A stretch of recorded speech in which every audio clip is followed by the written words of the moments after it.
Hi, I'm Cecilia. Welcome to today's conversation of faith. For more of me, check out my Instagram and also my blog to know more of who I am and what I stand for. In today's conversation of faith, we're going to look at how finding your purpose prepares you for death. We know we love purpose. Talking about purpose, there's so much that has been written, have been said, have been taught about purpose, and all of us are looking for that purpose. All of us ask ourselves, what is my purpose in this earth or in this world? What was I born to do? What was I meant to do? Am I even supposed to be here? Is what I am doing my purpose, or should I find something else to find something else that will be my purpose? And that is what most people find themselves in, is whether they are living in the purpose that brought them to this world to do, or whether they need to find something else. And also for those who are believers like me, we ask God, like, where I am right now, is it the purpose that created me for? Because we understand from the book of Ephesians chapter 2 verse 10 that we are his workmanship in Christ Jesus for good works, which God prepared beforehand that we should walk in them. So understanding that all of us have a purpose that God made us for, or made us to do before even we were created. So that, as Jeremiah was told by God, before I formed you, I knew you. Before you were in your mother's womb, he had already decided what purpose Jeremiah was going to fulfill in this world. And all who believe in Jesus Christ know that God did not create us for nothing. We were not just created to fill the earth, but we all had something that we were supposed to have to dominate over, as Genesis chapter 1 says about the creation of man. Like, he was to be fruitful and multiply and fill the earth and subdue it and have dominion over every other thing that was created. That was the mandate that man was given in creation, and even today that mandate still remains. We are to have dominion of what God has created us, and we're also to subdue the things that God has put under us. And that is purpose, like finding out what is it that God created me to do, or God created me for. And the next thing that we're talking about is death, how purpose prepares you for your death. Because once you find this is what God chose or brought you to this world to do, you will do it with all your might and will not be anxious about the incoming death that we know for sure that it will come. It will not pass us. All of us know for a fact that we die, although we do not like to talk about death that much. But it is an inevitable occurrence in every other life that death comes. The cycle of life, birth, it starts with birth, then you live, and then to death. Another picture was saying from womb to the tomb. Like, you come from the womb and you will end up in the tomb, and that is the destination of every living being. And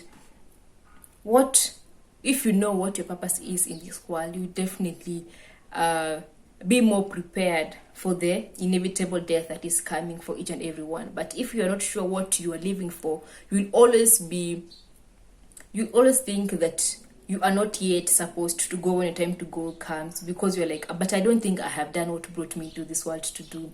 And today we're going to discuss how purpose prepares you for your death, and we're going to look at the life case of Paul the Apostle, how him finding his purpose made him ready to die. And we're going to look at, firstly, like, our scripture is going to be based on 2 Timothy chapter 4 verses 6 to 8, how he tells how he writes to Timothy. It is believed that the letter 2 Timothy was the last one that Paul wrote before his death, and this is why it is presumed that, because he says in it that I am already being poured out as a drink offering, and the time of my departure has come. I have fought the good fight, I have finished the race, I have kept the faith. Henceforth there is laid up for me the crown of righteousness, whom the Lord, the righteous judge, will award to me, and not only me, but all those who loved his appearing. That is some of the final words that he told Timothy.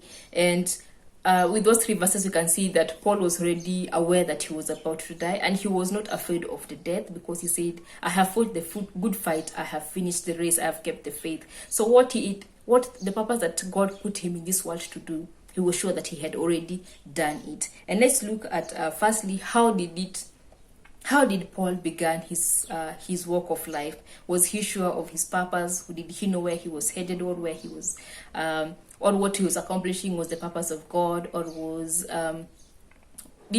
he ready at that time, at his beginning of life? to die. We know that from what the Bible tells us, and from tradition, that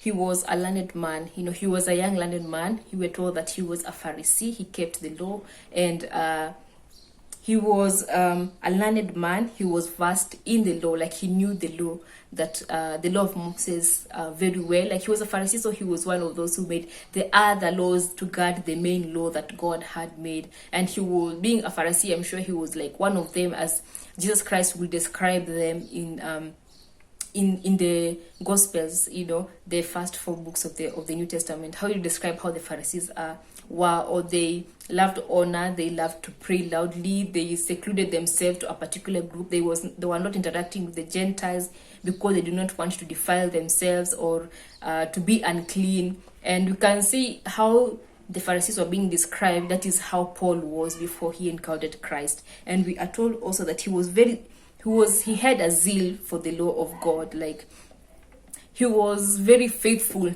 to the laws of the Jews, him being a Pharisee and also him being a Jew himself. He had a zeal for it. He wanted to teach and help many probably understand the law and follow the law as it was required of them. We can see that also in how he aided in the persecution of Christians. Like he was zealous for the cause of Judaism. Like he was dedicated to it, and we know that because of how he would go around persecuting the Christians, the early church.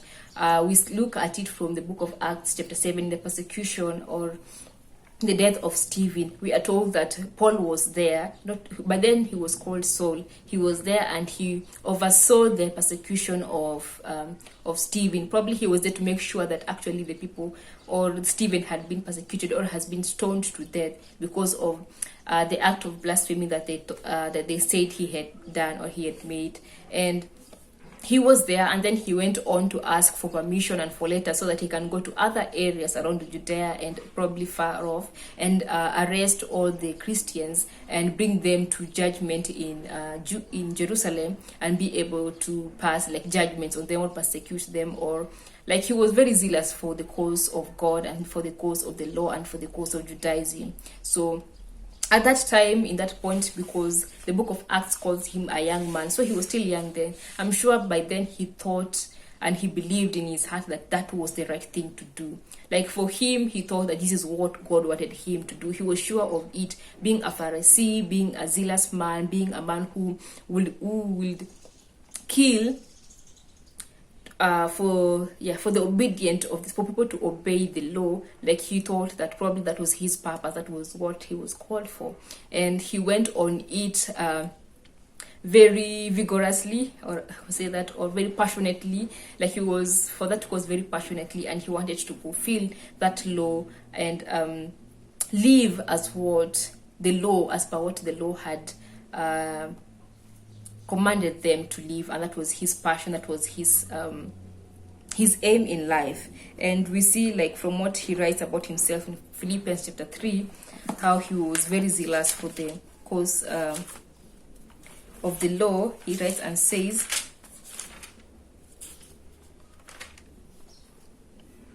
from verse 4, though I myself have reason for confidence in the flesh also, if anyone else think he has reason for confidence in the flesh, I have more.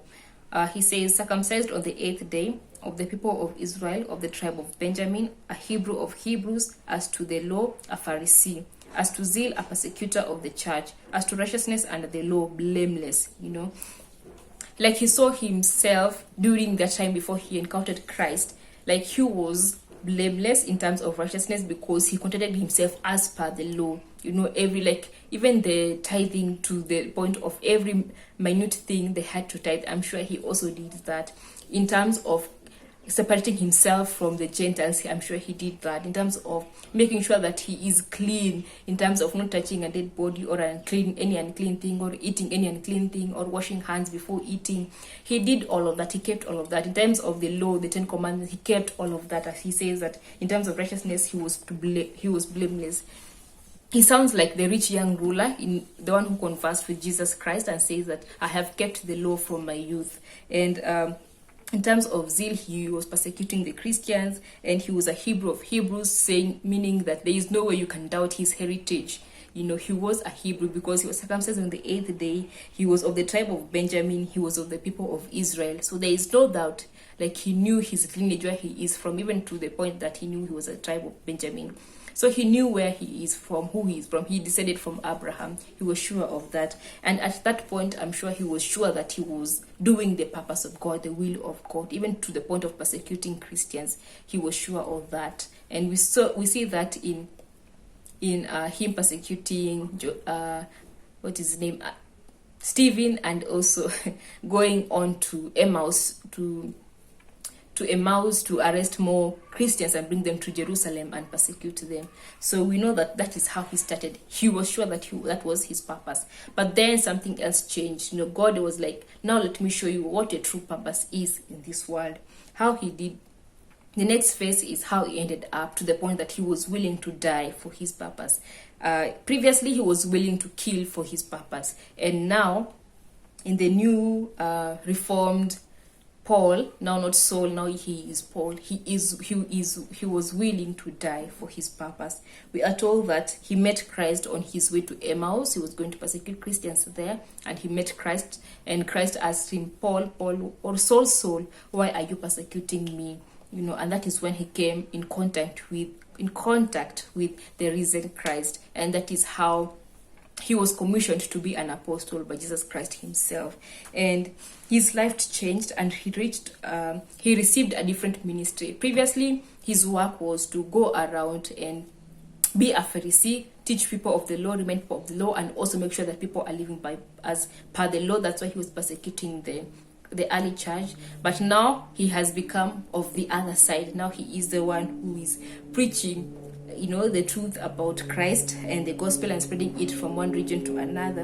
And his life has completely changed, that even his name, he changed it into Paul, meaning that he probably a new being or a new identity has been given to him. And he found his passion. He says that he wants nothing else to be known other than him and preaching Christ. He says that in Corinthians, 1 Corinthians chapter 2, verse 2, he says, for I decided to know nothing among you except Jesus Christ and him crucified. So he recognized his purpose at this point. He knew that this is the only thing that I have been brought into this world to live for. And that was Jesus Christ and him crucified. That's why he went from one region to another, enduring all that he had to endure in order to preach Christ and him crucified. Nothing more, nothing less, only Jesus Christ, and that was his purpose. And he realized that was why Jesus Christ saved him. He lived for it and suffered for its cause. For the cause of Christ, he lived and he suffered. We see that from 2 Corinthians, when he's writing to them and telling them of all that the ordeal that had occurred to him. He writes in 2 Corinthians chapter 10, verse 24 to 27. Chapter 10. No. 2 Corinthians chapter 11, verse 24 to 27. He says, 5 times I received at the hands of the Jews the 40 lashes less one, the 99, that they were supposed to be whooped. 3 times I was beaten with rods. Once I was stoned. 3 times I was shipwrecked. A night and a day I was adrift at sea. On frequent journeys, in danger from rivers, dangers from robbers, danger from my own people, danger from Gentiles, danger in the city, danger in the wilderness, danger at sea, danger from false brothers, in toil and hardship, through many a sleepless night, in hunger and thirst, often without food, in cold and exposure. So he just writes to the Corinthians and telling them that even this life that I have, the purpose for my life is not easy. To preach Christ and only him has not been easy for me. I have been whipped, I have been stoned, I have been I've been in danger from robbers, from thieves, and also from his own people. If you read the book of Acts, you will see all of those that he's mentioning here happening. On frequent journeys, in dangers, we know that Paul moved a lot from one area to another preaching the gospel. And at sea, in the wilderness, in toil, in hardship, sleepless nights, hunger and thirst, without food, in cold and exposure. Like, he tells them that this course, this purpose that God had given him was not easy, but none of the hardship that he had faced or he had gone through or that had happened to him made him doubt his purpose and made him go back to being a Pharisee, or probably he could have been a teacher, like a rabbi, because a Pharisee is like an experienced teacher, or he has been exposed so much to the law. So, but he was like, this is my purpose and this is my cause, and I am willing to go through hell for it, or to die for it. And that is what happened. In all these occasions, he was closer and closer to death. Like you will see probably maybe in one of the shipwrecks, or in one of him the time that he was being stoned. There's a time he was stoned that people thought that he had actually died, but after they had left, he got up and continued on preaching, because that is how dedicated he was to the purpose that God had given, the new purpose that God had given to him. Like he was like, as long as I have breath, I will preach, and if I die, then I rather die because of the cause of Christ. He continues also to say that he was willing to die for it, like how he says in Philippians chapter 1 verse 21 that for me to live is Christ and to die is gain. And also in 2 Corinthians chapter 4 verse 12, he says also that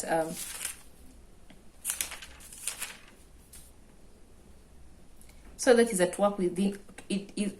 So death is at work in us, but life in you. So he was sure, like, what I am doing and the purpose that God has called me to do. There's like it is like death is after me, or death is working towards us. I do not know. Like death is inevitable for us, because he says that death is at work within us. So with all those toil and suffering and persecution that he was undergoing, like there was always death facing him. There are times he was warned about the incoming death, so he had to escape. And there was a time a prophet told him that if he goes to Jerusalem, he will be arrested and bound and probably killed. And he said even though that will happen, he will still go, because he was taking some offerings or gifts to the church in Jerusalem. And he went and he was bound, and that is how he was arrested. And he took so much time in the Roman house arrest, and then later on he was taken to Rome, and that is how he died there. Like in his thought, in his plans, he thought that he will go from Rome all the way to Spain, because that is where he wanted to go to preach the gospel there. But he went to Rome and he did not leave Rome, he died there. So in his life, he lived to pursue the purpose of God. That's why he had plans to go all the way to Spain, but God was like, no, Rome is the end goal. You're going to preach to the rulers and the centurions that are there in Rome, because while he was in jail, he had access to those rulers and the centurions and the soldiers, because they were to keep him guarded. And with that, he was able to preach and reach out with the gospel to them. But in his life, he had purpose. As long as I am living, I'm living for this cause. And if this cause leads me to death, then that's it, because I am sure that I am in the right course of life. I am sure that I am walking within my purpose. And finally, what he said about what we talked about in Philippians, like to live is Christ, to die is gain, happened to him. And later on, as I have started with 2 Timothy chapter 4 verse 6 to 7, him saying that like he is seeing himself being poured out as a drinking offering. The time of his departure has come. Like he saw death coming, and he was not afraid of it, because he was sure that he had lived his purpose, and he was ready to die, because what God brought him in this world to do, he has done and he is still doing. And if in the course of it, God takes him away, then that's it. That is okay with him. He was not afraid of death at all. And I think through the life of Paul, we can see that once you find what you is worth living for, you will be ready to die for it. He found what he was living for. He found his life in his ministry. He found purpose in his ministry. He found something that he was willing to die for, and he lived his life for it. Even to his death, he was preaching the gospel of Christ. Nothing made him turn back and run away like many others would have done. I'm sure many others also did. He writes about Demas, who was in love with this present world, that he left him and went back to the world, meaning that he left the ministry and went back to living like any other person. But Paul did not forsake Christ. He didn't forsake his purpose, or he didn't forsake what God brought him to this world to do. He continued with it, enduring and persevering till the end. That as he lived for it. When he died, he was ready to die for it. You know, he says it better in Philippians chapter 2. He says, I am hard pressed between the two, like 1 Corinthians chapter 23. I am hard pressed between the two. My desire is to depart and be with Christ, for that is far better. But to remain in the flesh is more necessary on your account. So here is just saying that if I live, I know I'm going to live for Christ, and more people are going to know Christ through me. But if I die, then it is okay, because I'm going to be with Christ. So meaning that he was already assured in his heart that I am living what I'm supposed to be living for. And if I die, then it is okay, let me just die. You know, like he says, it is far better to die. So he was ready in his mind. He had come to the understanding and the conclusion that if I live, I'm living for this. And if I die, then I die. So he knew what he had his purpose for, and him finding out his purpose prepared him for his death. So application will be, have you found your purpose? Do you know what God brought you into this world to do? You know, it is never far away from us. It is always very close to us, but we just have not opened our eyes to see it. Like, we pray that God will help us, like, see what is unseen. And as he writes in the word, that when you seek for it, you will find it. When you ask, you will be answered. And when you knock, the door will be opened. So that we all should know and should live our life in line with the purpose that God has called us to do. So that when we know that we are doing what we are supposed to do in this world, we will not be afraid to leave this world, because we know that we have done all that we could do in this world. And that is what I wanted us to bring in mind. That is what I wanted us to have in mind, and cause us to think about, am I willing to die for what I'm living for? You know, because if I'm willing to do it, then I will be willing to live for it fully and excellently for it. But if I'm not sure if I'm doing what I'm supposed to be doing, I will never be ready to leave this world. And I hope the life of Paul has inspired you to passionately look for the purpose that God has given to you, and to passionately work on it, so that you'll be able to say, like Paul did, to live is Christ and to die is gain. And I thank you for joining me today in this conversation of faith. I hope there is some sense that have been made through all my talking. And thank you for joining me. And for more of me, and also for more that I've written about it, you can go check out my blog. It contains a lot. It's called The Perception of Death. I've written about it also based on the life of Paul. So check out my Instagram and also my blog. And until next week, when we see each other again, goodbye.